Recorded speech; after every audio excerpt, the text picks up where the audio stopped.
Noviembre de 1998. Un cohete parte en dirección al espacio con un módulo especial de fabricación rusa.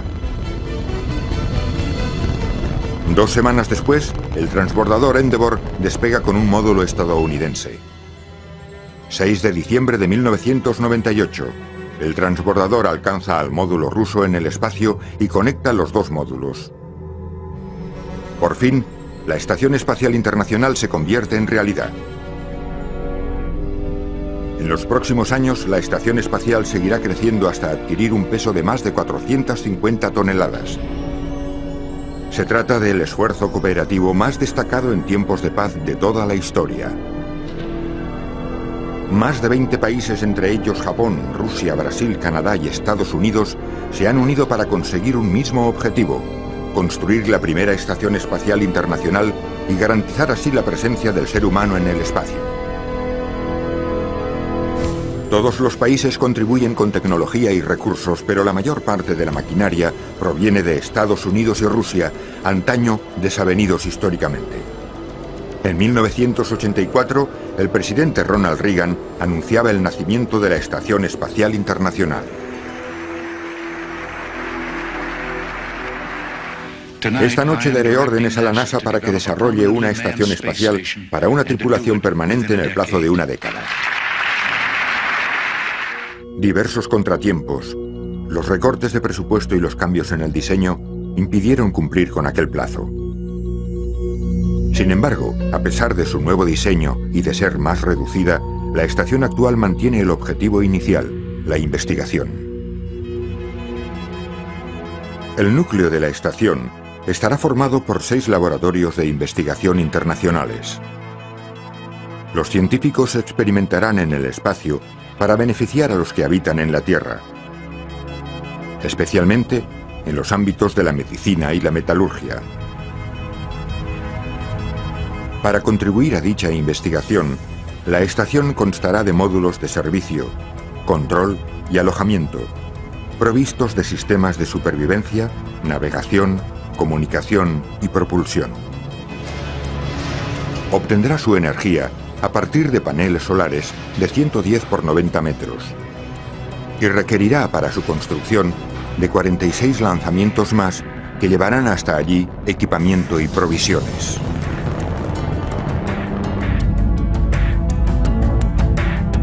La estación se ensamblará en pleno espacio, en órbita alrededor de la Tierra a 28.000 km/h. La historia de la Estación Espacial Internacional está repleta de abundantes altibajos. Los recortes presupuestarios, un nuevo presidente y la tragedia podrían haber relegado la estación a un nimio capítulo de la historia espacial. Pero el origen de este reto se remonta a siglos atrás. Desde que existe, el ser humano se ha cuestionado qué hay tras las nubes y ha imaginado desde monstruos hasta deidades, pasando por seres alienígenas. Pero no solo sentía curiosidad por este espacio desconocido, sino que ansiaba dominarlo. La luna de ladrillo de Hale no era más que una cápsula construida por albañiles y catapultada para entrar en órbita. Visible a simple vista, su función era guiar a los barcos. Todo el mundo podía contemplar la esfera solo con alzar la vista al cielo. Esta fue la primera vez que se escribió sobre el sueño de vivir en el espacio. En cambio, el primer vuelo hacia el espacio no se conseguiría hasta casi un siglo después. Con el nacimiento de la ingeniería aeronáutica a principios del siglo XX, la estación espacial era un proyecto cada vez más real. Científicos estadounidenses, alemanes y rusos teorizaron sobre cohetes, viajes espaciales y la vida humana en el espacio.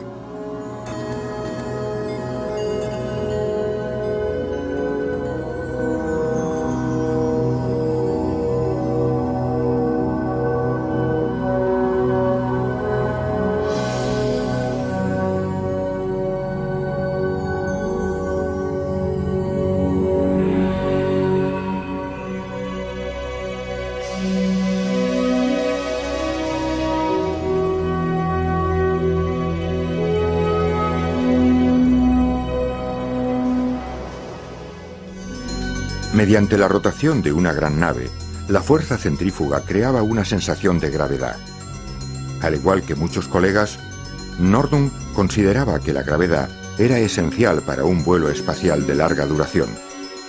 En 1952, el pionero de las naves espaciales, Wernher von Braun, tomó prestada la teoría de Nordum. En aquel momento, von Braun trabajaba en el programa espacial norteamericano y predijo que una estación espacial era la consecuencia lógica después de que una persona hubiera entrado en órbita y antes de que se llegara a la Luna. La idea de von Braun fue un simple sueño durante mucho tiempo, mientras los estadounidenses y los rusos se esforzaban por hacer realidad un vuelo tripulado hacia el espacio. Las relaciones entre las dos superpotencias se endurecieron al comienzo de la Guerra Fría. Afortunadamente, ambas midieron sus fuerzas muy por encima del campo de batalla, y no en él. La carrera espacial estaba a punto de empezar. La Unión Soviética ganó la primera victoria.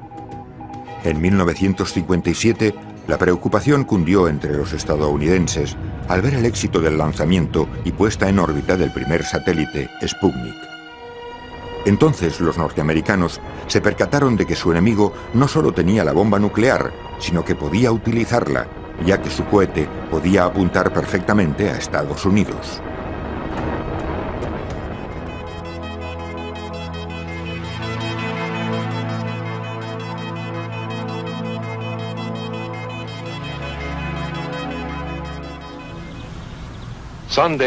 En domingo, en días festivos y en vacaciones, en cada día de nuestra vida, debemos estar preparados para la bomba atómica, todos a cubierto. Esta familia lo ha aprendido a la perfección. Ante una América casi paranoica, la Unión Soviética volvió a triunfar el 12 de abril de 1961 al lanzar el primer hombre al espacio, Yuri Gagarin.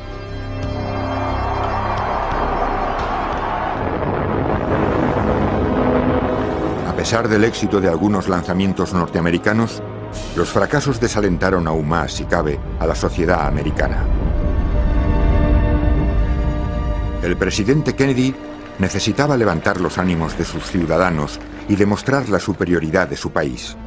Así pues, recurrió a la NASA. Wernher von Braun propuso una auténtica estación espacial diferente a las cápsulas con menos posibilidades que estaba lanzando la NASA. Pero los planes de Braun nunca despegarían, porque Kennedy optó por un proyecto más espectacular. Nuestro país se compromete a conseguir el objetivo de que un hombre pise la Luna y vuelva sano y salvo antes de que acabe esta década. El nuevo compromiso del presidente Kennedy obligó a aplazar el proyecto de una estación espacial. El objetivo principal era ganar a los soviéticos en la carrera hasta la Luna. Para ello fueron necesarios multitud de recursos en tecnología, desarrollo y suerte. A pesar de que el programa espacial soviético lograba mayores éxitos que el norteamericano, Estados Unidos consiguió el primer premio cuando Armstrong pisó la Luna en 1969.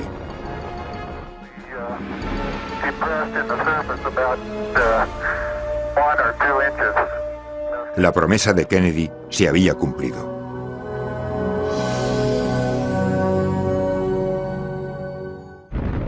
...19 de abril de 1971... un cohete ruso despega de la plataforma de lanzamiento en Baikonur, Kazajstán, con la primera estación espacial Salyut 1. Estados Unidos, concentrado en su viaje a la Luna, no había proyectado ninguna estación espacial y admitió el avance sin precedentes de los rusos. Tripulado por 3 cosmonautas, la Salyut 1 no era comparable a las estaciones con la famosa forma circular. Tampoco producía gravedad artificial y no disponía de mucho espacio de trabajo. Pero las dependencias de la nave, de dimensiones similares a un autobús, eran las más amplias hasta entonces. Los experimentos y las observaciones de 23 días de misión rozaron casi la perfección. Entonces ocurrió la tragedia. Durante su regreso a la Tierra, la nave de transporte, un módulo orbital Soyuz, comenzó a perder sus reservas de oxígeno. Los 3 cosmonautas murieron asfixiados mientras entraban en la atmósfera terrestre. Los esfuerzos de los médicos por reanimarlos fueron en vano. Rusia lloró la muerte de sus héroes. Aquel accidente señaló el peligro de los vuelos espaciales. A pesar de la tragedia, la estación Salyut 1 marcó el inicio del impresionante historial soviético respecto a la vida en el espacio.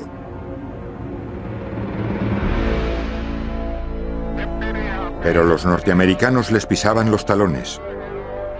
Con retraso por su ambición en llegar a la Luna, no fueron los primeros en lanzar la primera estación, pero prometieron lanzar la mejor.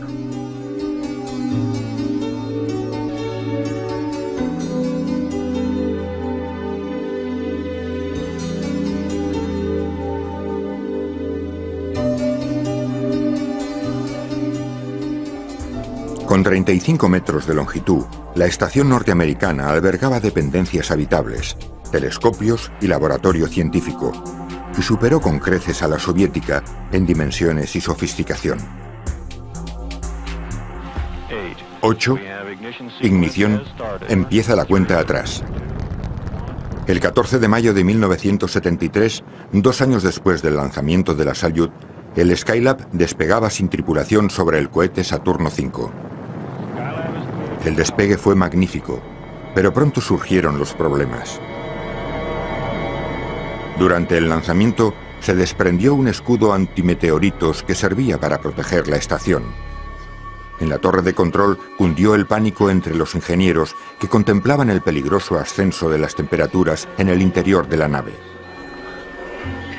Además, la estación perdió uno de los paneles solares para el suministro de energía, mientras que otro no llegó a desplegarse. Sin energía, el Skylab corría peligro de sobrecalentamiento o de congelación. La estación de 2.500 millones de dólares estaba sentenciada.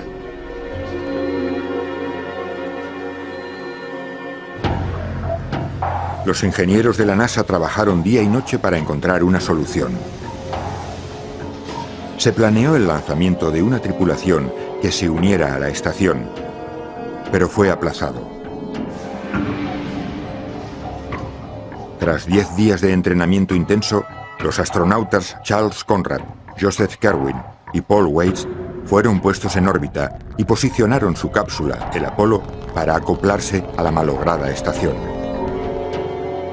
Dentro del Skylab, la temperatura alcanzaba los 54 grados centígrados.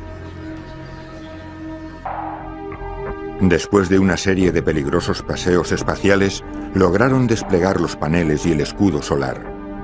De esta forma, la temperatura del interior bajó a un nivel tolerable para el ser humano. Habían salvado la estación. Triunfante, la primera tripulación del Skylab se asentó en su nuevo hogar.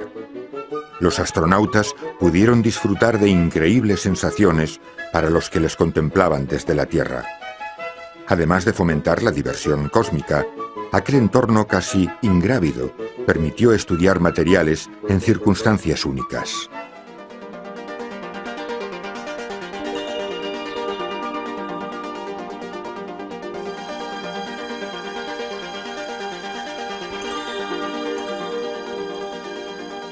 Durante las 3 misiones a bordo del Skylab, los astronautas realizaron experimentos sobre los efectos de la ingravidez en el cuerpo humano. Entonces ya se sabía que el entorno de bajo impacto del espacio provocaba la atrofia muscular. Los norteamericanos se sometían a ejercicios rutinarios y utilizaban el equipo adecuado para contrarrestar los efectos.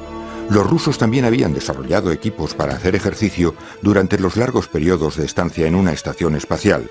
El aire y el agua también son recursos muy preciados en el espacio. El aire de la cabina circulaba sobre yacimientos de zeolito, mineral de silicio que atrapa las moléculas de anhídrido carbónico. El sistema semicerrado también incluía un proceso de gestión de residuos altamente sofisticado. Para paliar la ingravidez, la estación utilizaba un sistema de succión. Los aseos del Skylab eran de auténtica tecnología punta, con cinturón y correas para los pies.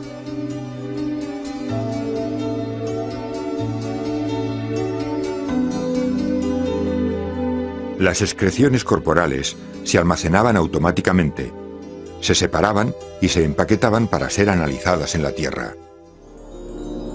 El 11 de julio de 1979, la gravedad atrajo a la estación no tripulada hacia la atmósfera terrestre, donde ardió en llamas. En la década de los 70, la Unión Soviética intensificó su programa espacial, mejorando sus estaciones.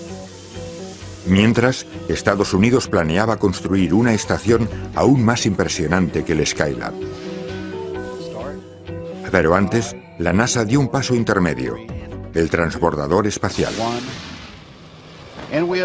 Hemos lanzado el transbordador espacial Columbia en misión al servicio de la ciencia internacional y de la microgravedad. Houston asume el control del vuelo del Columbia.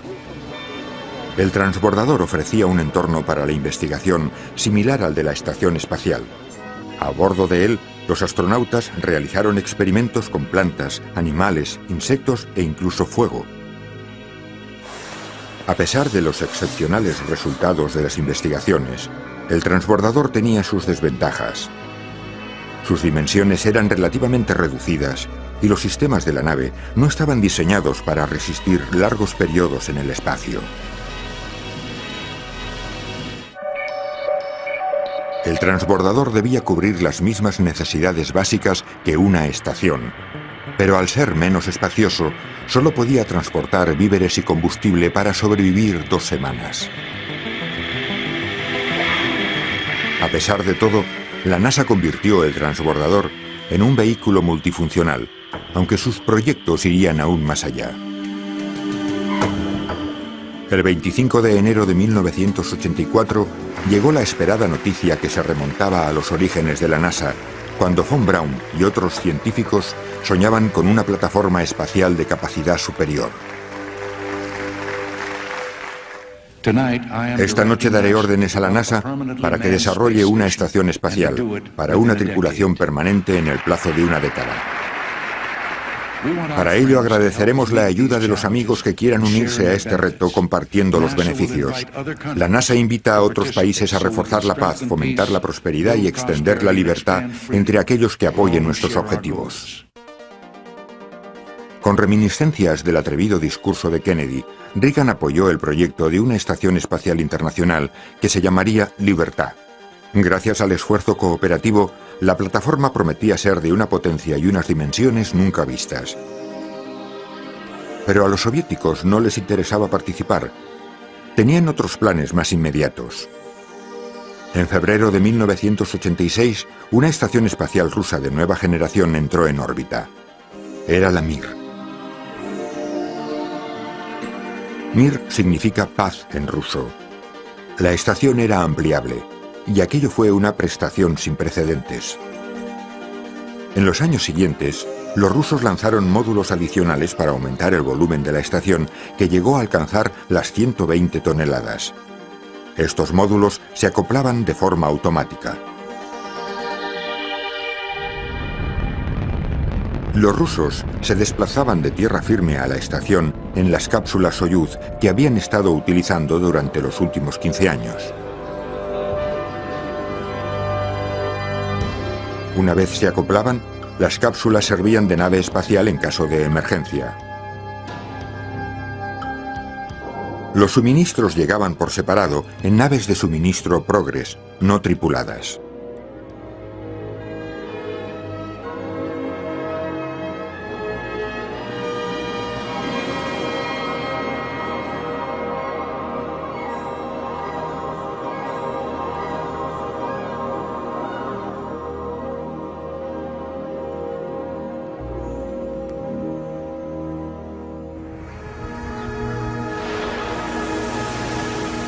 La Mir contaba además con complejos sistemas de supervivencia diseñados para vivir de 5 a 7 años en la estación.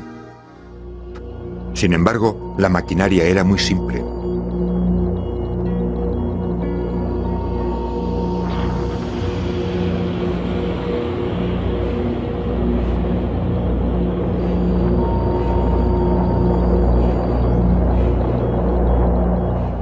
La carrera continuaba, pero el 28 de enero de 1986 ocurrió la tragedia. El transbordador Challenger explotó justo tras su despegue y 7 astronautas perecieron. Fue el mayor fracaso espacial de Estados Unidos en toda su historia y estuvo a punto de sentenciar el proyecto de la estación espacial. Debido a los gastos excesivos y a los presupuestos más reducidos de lo esperado, la estación se retrasó. Reagan no pudo cumplir con su compromiso en los 10 años previstos. La joven Estación Espacial Internacional se enfrentaba a su fin. En la década de los 90, el mundo cambió. Estados Unidos retomó sus relaciones con Rusia y se implicó en el conflicto bélico más importante desde Vietnam. Sin embargo, la mayor amenaza a la estación espacial de la NASA provenía de su propio interior. Se habían dedicado ya 8.000 millones de dólares a la estación, pero Estados Unidos preveía un gasto de 31.000 millones de dólares antes de que estuviera completa. A su llegada al poder, el presidente Clinton recortó el presupuesto de la NASA, y esta, aunque reacia, diseñó una versión de la estación espacial más reducida. Entonces se produjo el avance más significativo de la historia de las relaciones espaciales entre Estados Unidos y Rusia. Clinton invitó de nuevo a los rusos a participar en la Estación Espacial Internacional. Y Rusia aceptó la oferta, que incluía utilizar la Mir como banco de pruebas y enviar también allí a astronautas norteamericanos.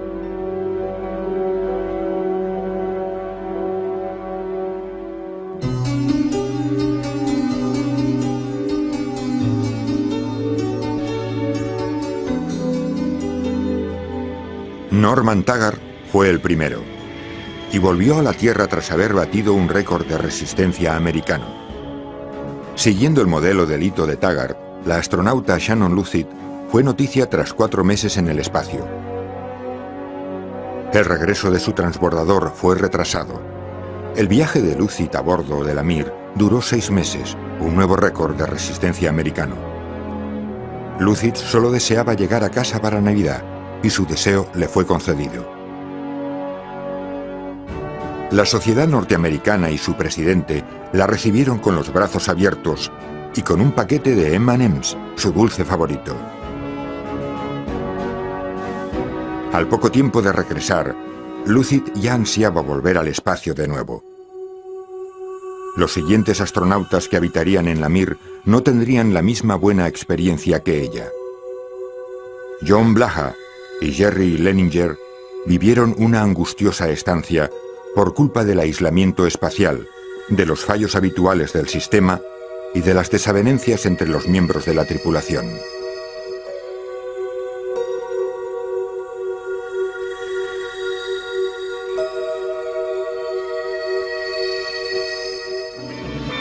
A pesar de aguantar en órbita más de lo calculado, la Mir empezó a ganarse una mala reputación. Corrían rumores sobre otros problemas del sistema, como el mal funcionamiento de los ordenadores y las fugas de refrigerante que rezumaban en la cabina.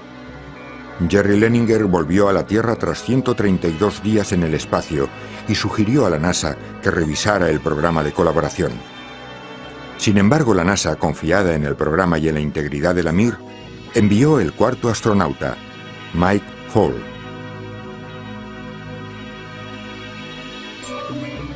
Hall disfrutó trabajando con sus 2 compañeros, Vasily Siblyev y Alexandr Lazutkin. Ambos habían estado a bordo cuando ocurrió el incendio y se dedicaban ahora a reparar las averías de la vieja estación. Los problemas eran cada vez más preocupantes. Otro acontecimiento hizo rozar la catástrofe y asestó un duro golpe a la confianza de la NASA en el programa. El 25 de junio de 1997, durante un ejercicio de entrenamiento, el comandante Vasily Siblyev intentó acoplar una nave de suministro no tripulada por control remoto. Un fallo en los motores de frenado produjo un agujero en el casco. El vacío del espacio succionaba el oxígeno de la estación. Hall y Lazutkin lograron desconectar los cables que unían los módulos y cerrar la escotilla. Esta rapidez de respuesta les salvó la vida a ellos y a la estación. Después del incidente, muchos americanos exigieron que se retirara a Fall de aquella estación en decadencia. A finales de los 90, los recortes presupuestarios amenazaron seriamente la Mir. Durante años, la estación había aceptado la participación de extranjeros para conseguir fondos para las operaciones, e incluso un periodista japonés pagó $12 millones a cambio de 9 días en la Mir. Los cosmonautas participaron también en anuncios publicitarios desde la estación.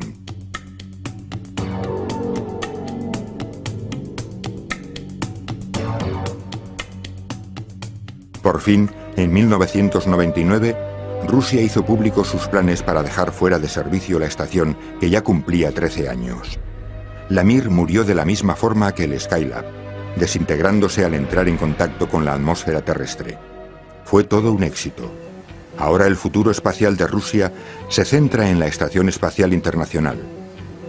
Rusia empezó a construir el primer módulo en diciembre de 1994, el cual se lanzó en noviembre de 1998, mientras que el módulo americano lo hizo 2 semanas después. Serán necesarios 46 lanzamientos por separado para transportar los módulos y los suministros que conformarán la nueva estación.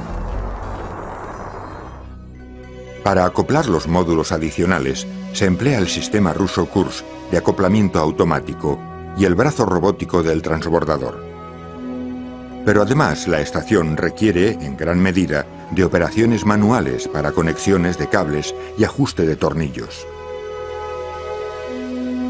Están previstos 75 paseos espaciales, más que en todas las misiones rusas y norteamericanas juntas.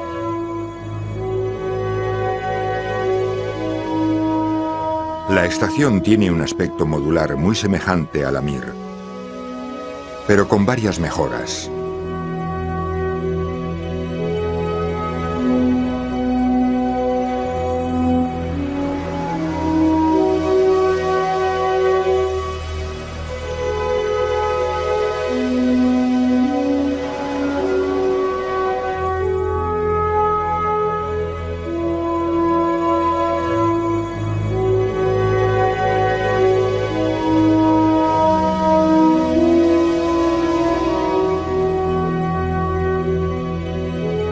La Estación Espacial Internacional promete avances en medicina, química, agricultura y astronomía. Seguramente ayudará al ser humano a comprenderse mejor a sí mismo.